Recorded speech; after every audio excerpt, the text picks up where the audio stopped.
Praise the lord. దేవుని నామాన్ని మహింకలను గాక. మరొకసారి కలిసిన భాగ్యాన్ని దేవాదేవుడు మనకు అందించినందుకు దేవుడికే వందనాలు చెల్లిస్తూ వాక్య భాగానికి వెళ్దాం. ఈ దినమందు మనం దేని గురించి డిస్కస్ చేసుకోబోతున్నామంటే ఫ్రెండ్స్.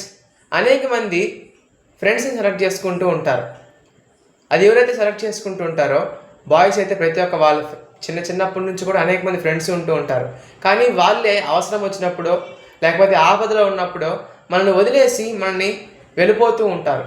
కానీ మనం ఎవరిని స్నేహితుడిగా చేసుకోవాలి, అసలు మనకు ఎవరు స్నేహితుడిగా ఉండగలరు, చిరకాలం వరకు మనతో ఉండగలిగే స్నేహితుడు అయితే ఎవరూ లేరు. కానీ మనకు అవసరానికి ఉపయోగపడే స్నేహితుడు ఎవరు, మనతో పాటు ఉండగలిగే స్నేహితుడు ఎవరు అని మనం బైబిల్ గ్రంథంలో చదివినట్లయితే ప్రసంగి గ్రంథంలో సొలొమోను భక్తుడు ఒక మాట చెప్తుంటాడు. అదేమిటంటే, స్నేహితుడిని ఇచ్చుటయు తీసివేయుటయు కూడా, ఎవరికి స్నేహితులుగా ఉండాలో అని కూడా డిస్కస్ చేసి మనకు మంచి స్నేహితుని ఇవ్వాలనే మాట కూడా దేవుని చేతిలోనే ఉంటుందంట.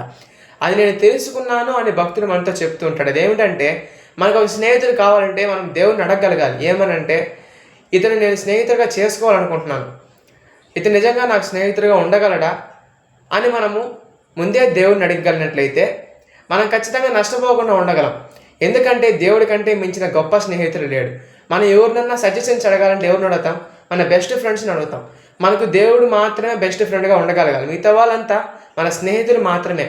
మనతో ఉన్నంత వరకు మనతో ఉంటారు, కానీ పరలోక రాజ్యం వరకు మనతో రాలేరు. దేవుడు మాత్రమే మనతో పరలోక రాజ్యం ఉండగలడు. కాబట్టి నేను ఎవరితో మాట్లాడాలి, ఎవరితో మాట్లాడకూడదు, ఎవరితో స్నేహం చేయాలి, ఎవరితో స్నేహం చేయకూడదు అని దేవుడితో కానీ మనం అడిగినట్లయితే ఎవరు కూడా మోసపోకుండా నష్టపోకుండా ఉండగలరు. కాబట్టి ప్రతి ఒక్కరు దేవుని స్నేహితుల గురించి అడుగుదాం, నష్టపోకుండా ఉందాం. ఈ వాక్యాన్ని దేవుడు దీవించి ఆశ్రయించిన గాక. ఆమేన్.